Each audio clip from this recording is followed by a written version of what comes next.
So are you sick and tired of like doing an entire sales presentation, go through all the way through your pitch one-on-one with a client or on a webinar or something, just to find out that at the very end, they don't got no money. They don't have any credit. They don't have any possible way to actually invest in your program. Do you hate when that happens? So if you do, watch this because I'm going to teach you how to attract financially qualified leads using Facebook and Instagram ads, aka Meta ads. Before you go anywhere, hit a like on this video, hit that subscribe button because I'm giving away business advice like this every single week and every single day on Shorts. So if you don't hit subscribe, you might miss the golden nugget you need to really take your business to the next level. How do we attract financially qualified leads using Facebook ads? So I'm just going to give you the cold, honest truth first. The real problem probably isn't that all of your leads are broke. It's probably more of a sales issue. You probably aren't doing a good job uncovering the value, because I've had multimillionaires who've said no to me. And I've also had people who are like dead broke buying my program, and obviously everything in between. So people are going to lie to you about their finances if they're not actually sold. They're going to claim, oh my God, I don't have any money, or oh my God, I'm remodeling my kitchen, or my water heater broke yesterday. They're going to give you whatever crap if they're not sold. However, what we can do to just increase our chances as much as possible is we can do some specific things with ads to attract more financially qualified leads. So there are three main things I'm going to talk about here to attract the right people. First is lookalikes. So if you've used Facebook ads before, you probably already know what a lookalike is. So a lookalike audience is, it takes a custom audience and then the Facebook algorithm finds more people who behave like a certain audience group.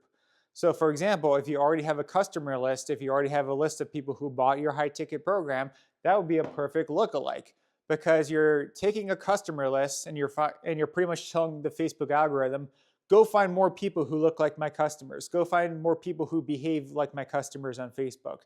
And that way, you're much more likely to attract financially qualified leads if you're targeting people who specifically look like people who already bought from you. It doesn't even have to be a customer list. It could be, for example, if your Facebook pixel is attached to your program, whether that's on School or another platform, or maybe when they buy, they're taken to a confirmation page, you can make a lookalike of people who visited that particular funnel step. So you could either do the funnel step or you could do like a CSV file of your customer list. So it doesn't have to be program buyers. It could also be people who booked a call, and in their application, they said they're financially qualified when they selected that answer in their application. You can make a list out of that, make a lookalike of financially qualified people who booked a call, and that's a way you can attract more financially qualified leads. Honestly, there isn't much to say. It's super simple. It's super straightforward. And if you aren't doing this, you're leaving a lot of money on the table. So that is lookalike audiences. Number two is hooks.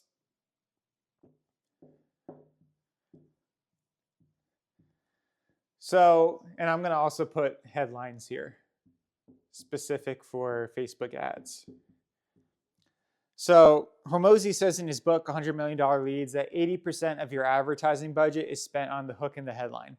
So like the body of the ad, only 20% of your advertising budget really goes there. So if we want to attract more financially qualified leads, we have to be smart about the hook. We need to call out the right people. So for example, let's say you're selling a weight loss offer, for example.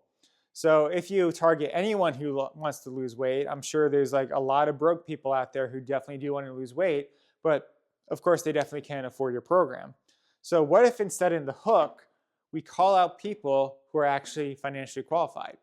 What if we said something like this for like a weight loss program? Hey, are you a busy professional? You have a demanding career that demands a lot of your time and attention, and you're struggling to stay consistent with going to the gym.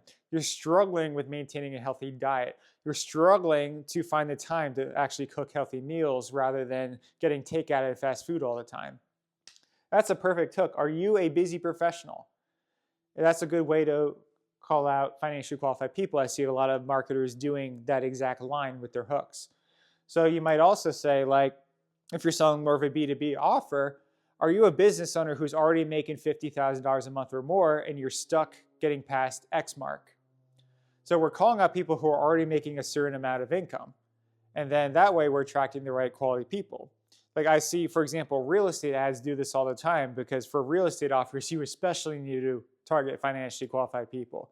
So it's like, do you have a net worth of X and you're looking to get approved for more real estate funding? That is a good hook. So do you have X income and you're struggling with this? That's a hook that is specifically calling out financially qualified leads. And there are other examples, like going back to the weight loss example. Are you a doctor or a dentist and you spend all your time caring for your patients but not much time caring for yourself, and you need to eat healthier, you need to lose weight? That is a hook specifically calling out financially qualified people, doctors, dentists, for example. So the hook can really make or break who you attract. And the hook can also repel who you're not looking for. Like, are you this kind of a person? If not, keep scrolling. This is not for you. And that's a way you can repel unfinancially qualified leads. So far we have lookalikes, having the algorithm find more people who look like your buyers or people who are financially qualified that you know of. And then hooks, point blank in the first line of your ad copy, call out who you're looking for and have some sort of messaging that resonates with people who are financially qualified. So the last that I want to talk about is, and this is honestly the biggest one, is targeting. So in Facebook ads, you can literally target interests that people who are financially qualified would be interested in. So, and this is beautiful because it works with any niche. And with the beautiful thing about Facebook ads is that you can layer targeting.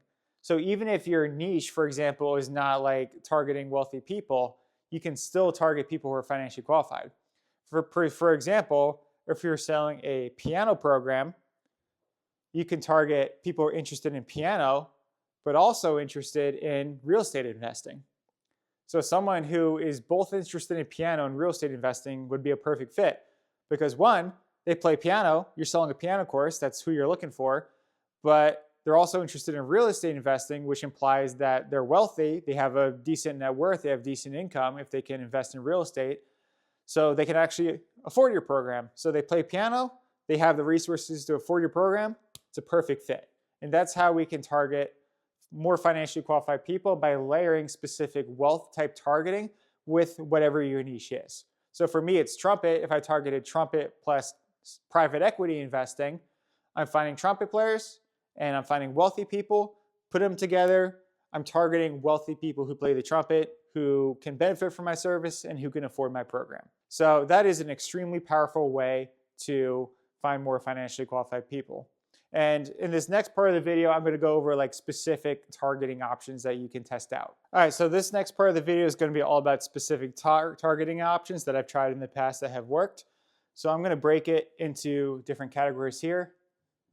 So investing relating targeting, because obviously people interested in investing are, you know, they're smart with their money. They have an abundance of money if they're investing. Hobbies.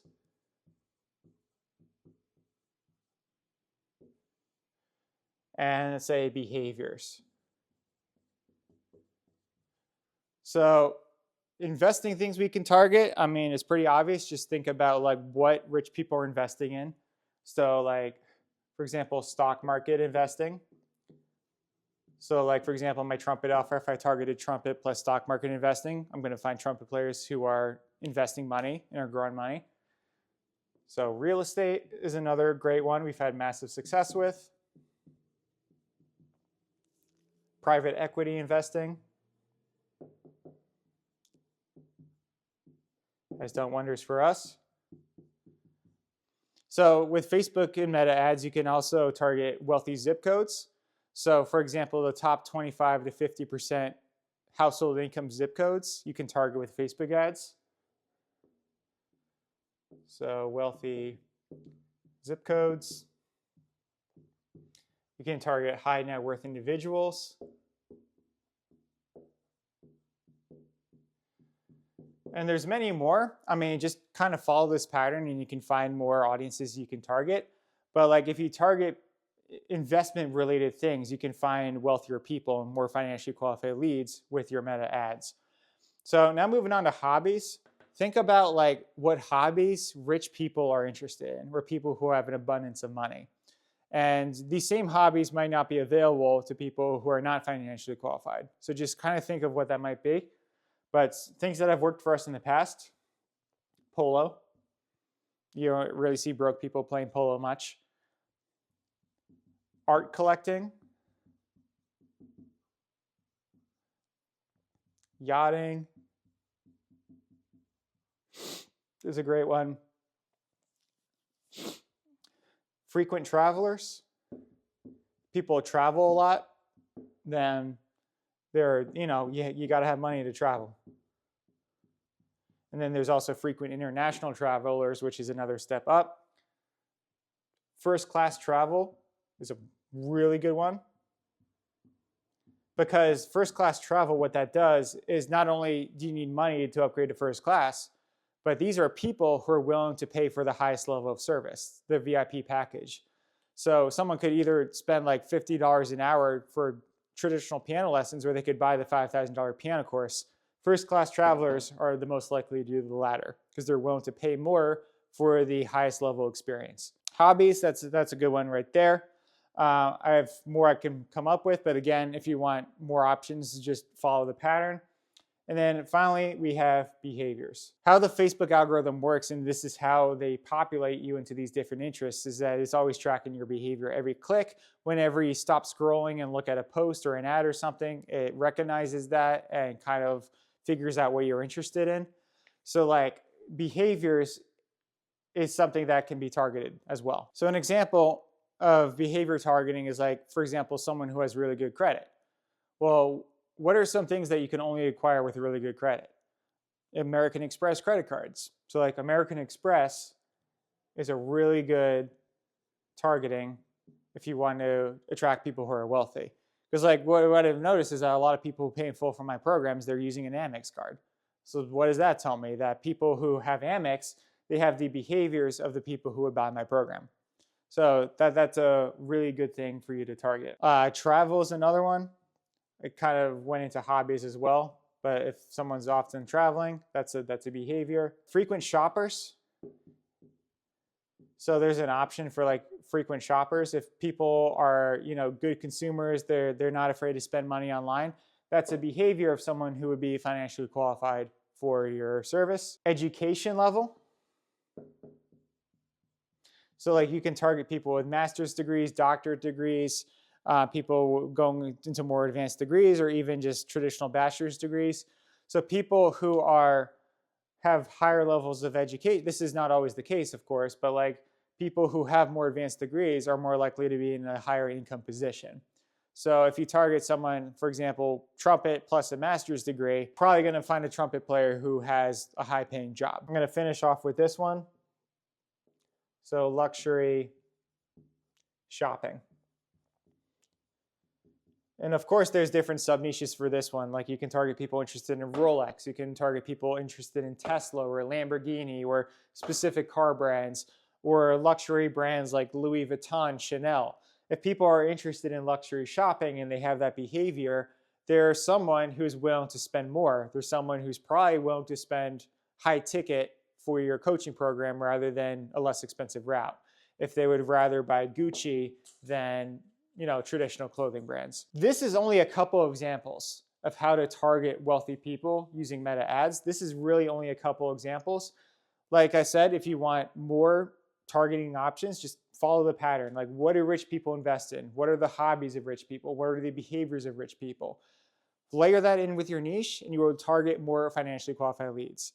Really hope you enjoyed this video. If you liked it, please hit that subscribe button, like this video. And part of the reason that your customers might not be buying is maybe your offer isn't that enticing. Maybe your offer just needs to be sexier. It needs to be more valuable. So if that's the case, you're going to enjoy this next video, how to make an irresistible offer. I'll see you at the next one.